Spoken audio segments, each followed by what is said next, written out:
Hello friends, திலகா கிச்சனில் இருந்து திலகா பேசுகிறேன். இன்றைக்கி நம்ம 3 விதமான மாவு அரைக்க போகிறோம். இது நம்ம இட்லி தோசைக்கு இட்லி அரிசி ஊற வச்சுருக்கேன். இது ஆப்பத்துக்கு. இந்த இட்லி தோசைக்கு உளுந்து தனியாக ஊற வச்சுருக்கேன். இது ராகி இட்லிக்கு ஊற வச்சுருக்கேன்.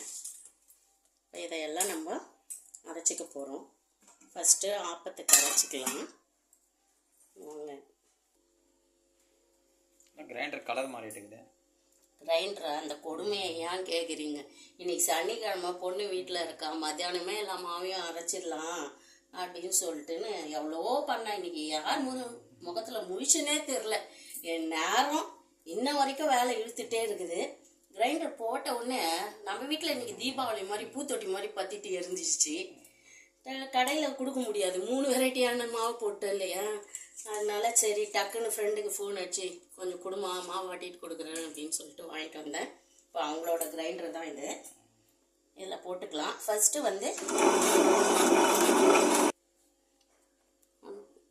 ஃபஸ்ட்டு ஆப்பத்துக்கு மாவு அரைக்கும் போது 2 கைப்பிடி சாதம் போட்டுக்கலாம். நம்ம இதை ஒரு 2-3 நிமிஷம் ஓட்டிடுங்க. ஓட்டிட்டு அந்த மாதிரி பண்ணும்போது ஆப்பம் நம்மளுக்கு பஞ்சு போல் இருக்கும். அதனால் இப்போ இந்த சாதத்தை அரைச்சிக்கலாம்.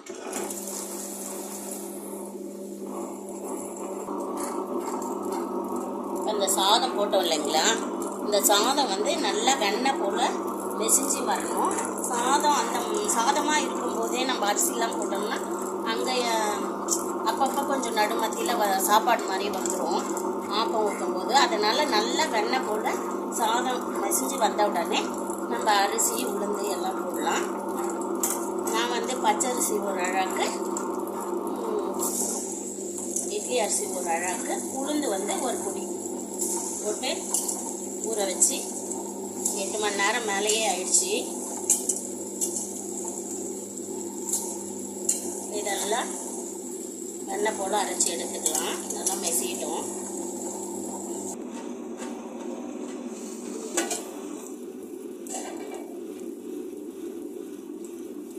மாவு மெசிஞ்சிச்சுன்னு பார்க்குறேன். பாருங்கள், நல்லா வெண்ணெய் மாதிரி இருக்குது.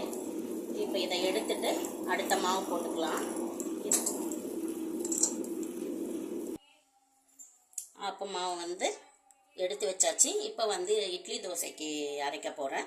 இட்லி முதல்ல நான் அரிசி அரைச்சிக்கிறேன்.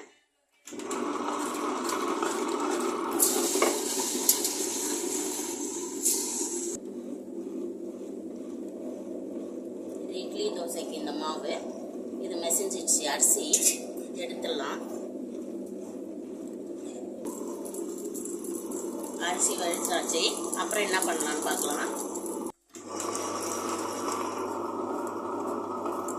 அடுத்து உளுந்து அரைக்க போகிறேன். உளுந்து நல்லா ஊறினதுக்கப்புறமா ஃப்ரிட்ஜில் வச்சுட்டேன். நல்லா சில்லுன்னு இருக்குது. இந்த மாதிரி அரைக்கும் போது உளுந்து நல்லா போல் புஷ்ஷுன்னு வரும். அதனால் ஃப்ரிட்ஜில் வச்சுட்டு கிரைண்டர் கூட சூடு பிடிக்காமல் இருக்கும். இதை அரைச்சிக்கலாம். நம்ம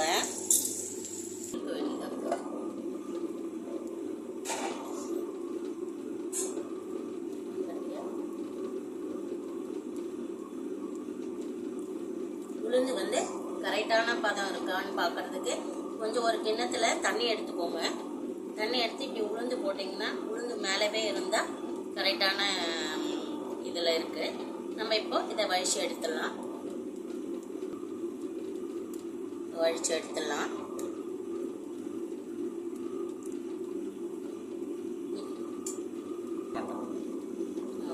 இட்லிக்கு மாவுக்கு அளவு 4 அழாக்குக்கு 4 அழாக்கு அரிசினா 1 அழாக்கு உளுந்து, வெந்தயம் 1 டீஸ்பூன் போட்டு ஊற வச்சு அரைச்சி எடுத்துக்கணும்.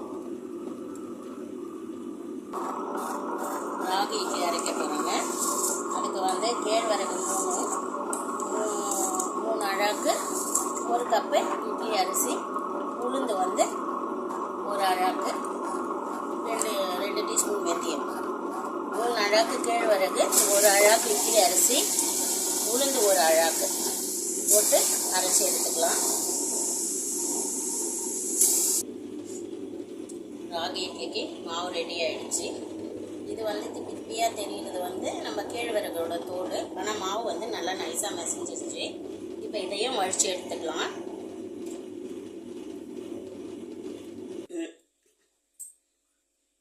எல்லா மாவும் அரைச்சி எடுத்தாச்சு.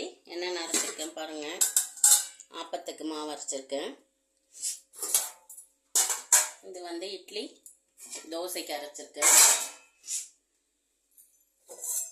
இது வந்து ராகி இட்லிக்கு ரெண்டாக பிரித்து வச்சுட்டேன். அப்படியே வச்சு புளிச்சிட்டா நல்லா இருக்காது மாவு. நல்லா எப்போ யூஸ் பண்ணுறோமோ அதுக்கு முன்னாடி ஒரு 3 மணி நேரத்துக்கு முன்னாடி வெளியே எடுத்து வச்சுட்டு நல்லா உப்பு போட்டு அடித்து இட்லி ஊற்றினோம்னா சூப்பராக இருக்கும். இல்லை ராகி ஆப்பம் இட்லி தோசைக்கு. இந்த வீடியோ பிடிச்சிருந்தா லைக் பண்ணி ஷேர் பண்ணி கமெண்ட் பண்ணுங்கள். ஓகே, பாய்.